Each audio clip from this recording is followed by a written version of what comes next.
Bismillahirrahmanirrahim. Assalamualaikum warahmatullahi wabarakatuh. Yang terhormat dosen pembimbing saya Dian Kartika Hajeng. Yang terhormat dosen penguji saya R.A. Supriyono. Terima kasih atas kehadirannya dan waktunya untuk bisa menghadiri SRM 4 saya dengan judul Analisis Peran Audit Internal dalam Pencegahan Fraud Studi Kasus pada Universitas XYZ di Yogyakarta. Baik, selanjutnya latar belakang. Menurut Institute of Internal Audit tahun 2016, adanya audit internal dapat membantu organisasi untuk mencapai tujuannya. Menurut BP nomor 60 tahun 2008 tentang pengawasan internal, di mana di situ ada juga kegiatan aktivitas audit internal yang bertujuan untuk memberikan keyakinan yang memadai kepada stakeholder dan untuk mewujudkan good governance. Kemudian untuk mewujudkan good governance tadi, maka dibentuklah Grand Design Reformasi Birokrasi yang menjadi landasan bagi kementerian, pemerintah daerah maupun lembaga, yang diharapkan bisa bersih dan bebas dari KKN, yang memberikan pelayanan yang berkualitas, berintegritas, dan berkinerja tinggi. Kemudian perguruan tinggi di sini adalah salah satu lembaga yang mempunyai peran strategis untuk tujuan penyelenggaraan pendidikan, yang dimana tata kelola yang baik menjadi sebuah tuntutan. Kemudian selanjutnya bahwa Institute Corruption Watch tahun 2016 menyatakan bahwa terdapat 37 kasus dugaan korupsi di institusi perguruan tinggi dalam 10 tahun terakhir yang telah merugikan negara lebih daripada 218 miliar. Kemudian hasil pemeriksaan BPK tahun 2018 di mana laporan BPK tersebut di atas pemeriksaan pada perguruan tinggi terdapat 3 temuan. Yang pertama, adanya kelemahan pada sistem pengenalan internal, adanya ketidakpatuhan terhadap perundang-undangan, kemudian adanya permasalahan ekonomi, efisien dan efektivitas. Kemudian Albert et al. Tahun 2012 menyatakan bahwa adanya kelemahan dalam pengendalian internal bisa menjadi celah atau motivasi untuk melakukan fraud. Hal itu sejalan dengan pendapat dari Piket 2020, Gupta 2015 maupun Amar 2019. Kemudian Tuan Kota tahun 2016 mengatakan bahwa pengadaan merupakan salah satu sumber fraud terbesar dalam sektor publik. Selanjutnya rumusan masalah. Dari berbagai kasus korupsi yang dipantau oleh ICW tahun 2016, 15 rektor telah menjadi tersangka. Kemudian terdapat 12 skema korupsi yang dilakukan pada perguruan tinggi, salah satunya adalah pada proses pengadaan barang dan jasa. Kemudian pengadaan barang dan jasa tidak dibarengi dengan upaya penegakan praktik-praktik pengadaan yang baik. Hal itu terbukti dengan banyaknya kasus korupsi terkait pengadaan barang dan jasa di perguruan tinggi. Kemudian temuan BPK tahun 2019, terdapat kekurangan volume pembangunan, adanya denda keterlambatan yang belum diterima sepenuhnya sebesar 2 miliar di Universitas XYZ. Hal tersebut mengindikasikan bahwa peran audit internal begitu penting dan diperlukan agar mencegah terjadinya fraud pada pengadaan barang dan jasa. Adapun pertanyaan penelitian ini, yang pertama adalah bagaimana peran audit internal dalam mencegah terjadinya fraud pada pengadaan barang dan jasa di Universitas XYZ. Kemudian yang kedua, apakah terdapat kelemahan dalam pencegahan fraud pengadaan barang dan jasa di Universitas XYZ. Yang ketiga, mengapa fraud masih bisa terjadi pada pengadaan barang dan jasa di Universitas XYZ. Adapun tujuan penelitiannya, yang pertama itu untuk memperoleh gambaran dan pemahaman terkait peran audit internal dalam pencegahan fraud pengadaan barang dan jasa di Universitas XYZ. Yang kedua, untuk mengetahui kelemahan dalam pencegahan fraud pada pengadaan barang dan jasa di Universitas XYZ. Yang ketiga, untuk mengetahui penyebab kemungkinan terjadinya fraud pada pengadaan barang dan jasa di Universitas XYZ. Kemudian kontribusi penelitian. Yang pertama itu praktis.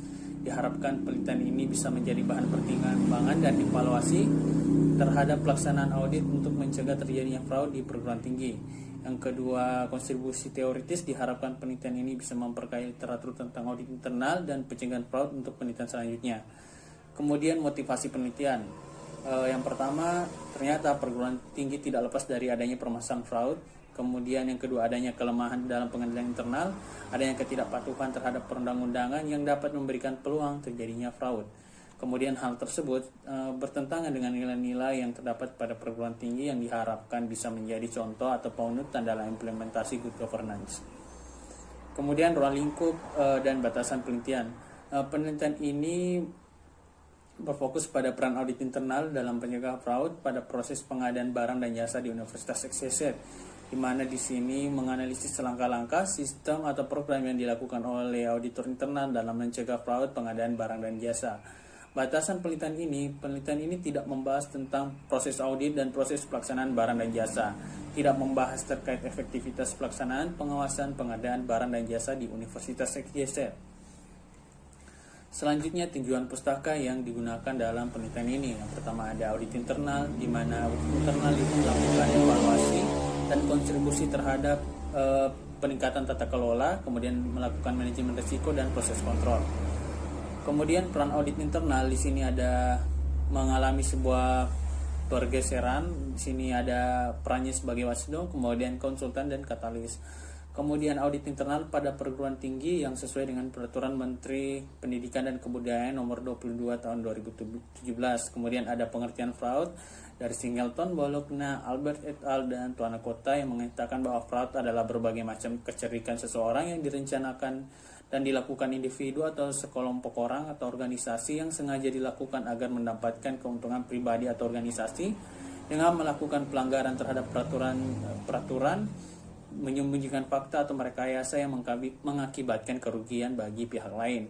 Kemudian jenis-jenis fraud menurut ACFV ada penyalahgunaan aset, adanya kecurangan pada laporan keuangan, adanya korupsi. Kemudian fraud pengadaan barang dan jasa yang menyebabkan adanya kerugian negara, kekurangan penerimaan terkait dengan denda.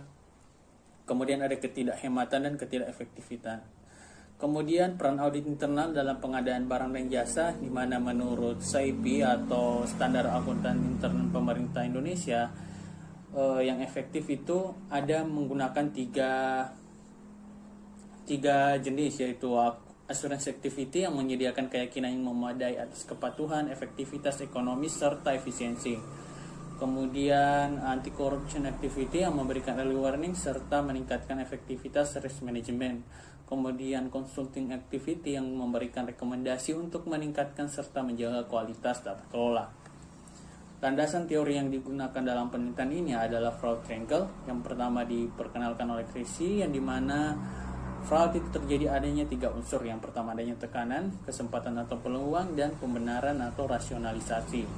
Kemudian penelitian terdahulu, penelitian yang menjadi rujukan pada penelitian ini yaitu Setiarini tahun 2019, Abdullahi dan Mansur 2018, Smith et al. Tahun 2005, Posainas 2019, Joseph et al. Tahun 2019, kemudian Wetzhausen tahun 2017. Metodologi penelitian.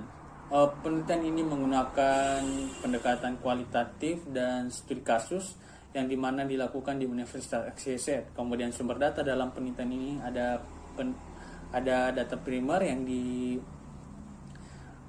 data primer dengan melakukan wawancara, kemudian data sekunder untuk mendukung data primer tadi. Kemudian teknik pengumpulan data dalam penelitian ini, yang pertama itu wawancara, kemudian review dokumen. Seperti yang diketahui bahwa yang akan diwawancarai adalah audit internal di Universitas XYZ. Kemudian pengujian data.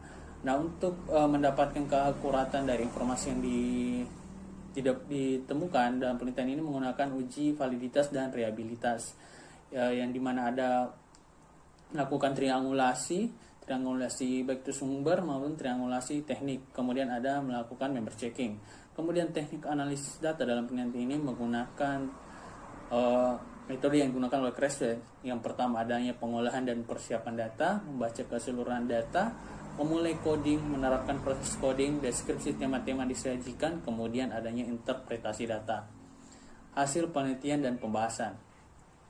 Nah, partisipan yang diwawancarai ada 4 orang, yang dimana yang pertama itu 1 auditor umum dan 3 auditor khusus PBJ yang sesuai dengan metode yang digunakan dengan menggunakan purposive sampling untuk partisipannya, yang dimana auditor yang telah bekerja 5 tahun lebih atau yang pernah melakukan audit PBJ, baik itu sebagai anggota maupun ketua.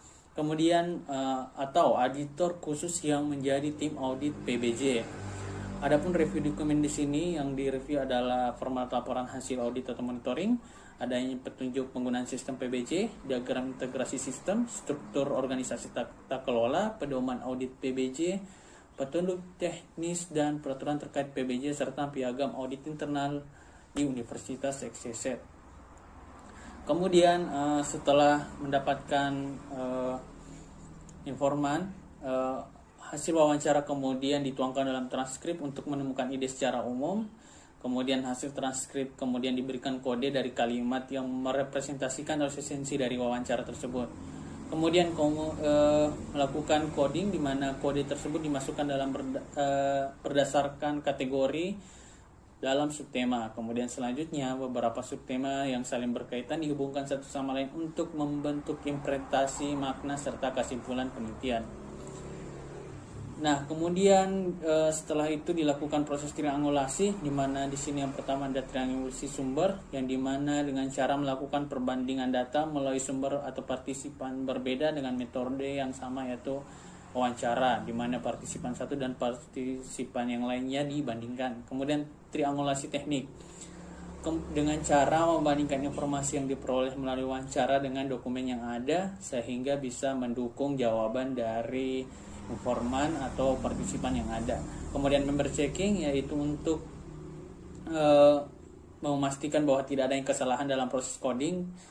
Data transkrip kemudian diserahkan kepada informan untuk dikaji kembali agar tidak terjadi kesalahan dalam proses baik itu transkripsi maupun proses coding. Kemudian dari hasil wawancara, kemudian proses penemaan, maka kesimpulan penelitian ini di mana peran audit untuk mencegah fraud di pengadaan barang dan jasa di Universitas XYZ itu ada peran audit internal yang melakukan yang pertama assurance activity, yang di mana assurance activity ini tadi melaksanakan audit PBJ, adanya tim audit khusus PBJ. Kemudian anti fraud activity yang dilaksanakan dengan melakukan manajemen risiko, penegakan sanksi dan denda, adanya monitoring dan tindak lanjut, kemudian ada pengawasan sistem terintegrasi. Kemudian consulting activity, di mana di sini dilakukan konsultasi, adanya counterpart, pendampingan dan pelatihan. Kemudian kelemahan-kelemahan dalam pencegahan fraud pada pengadaan barang dan jasa di Universitas XYZ, yaitu adanya kelemahan dalam pengendalian, adanya kurangnya alat bantu pengawasan, adanya sistem belum terintegrasi dengan baik, kemudian aspek sistem yang terbatas, kemudian kurangnya sosialisasi kepada auditi. Kemudian yang selanjutnya adanya penyebab kemungkinan terjadinya fraud pada pengadaan barang dan jasa di Universitas XYZ karena adanya dua unsur atau dua elemen, yaitu adanya kesempatan dan rasionalisasi. Selanjutnya keterbatasan penelitian. Penelitian ini tidak dapat melakukan wawancara dan dokumentasi secara langsung dan tidak melakukan observasi karena adanya pandemi COVID-19. Kemudian penelitian ini tidak dapat atau peneliti tidak bisa mendapatkan laporan mengenai temuan terkait kecurangan atau fraud maupun laporan hasil audit karena sifatnya yang rahasia atau sensitif. Kemudian saran penelitian. Yang pertama itu saran untuk audit internal Universitas XYZ diharapkan bisa secara aktif dilaksanakan sosialisasi terkait pencegahan fraud, menyelesaikan penyusunan pedoman teknis probity audit, perlunya penambahan alat bantu pengawasan, penyempurnaan sistem pengawasan, kemudian menjalin kerjasama dengan audit independen lainnya. Kemudian saran untuk penelitian selanjutnya itu bisa mengambil sudut pandang atau persepsi dari auditi terhadap efektivitas pencegahan fraud. Kemudian bisa juga penelitian selanjutnya untuk menganalisis implementasi sistem e-procurement atau pengadaan secara elektronik dalam pencegahan fraud pada pengadaan barang dan jasa. Baik, terima kasih. Sekian presentasi saya. Assalamualaikum warahmatullahi wabarakatuh.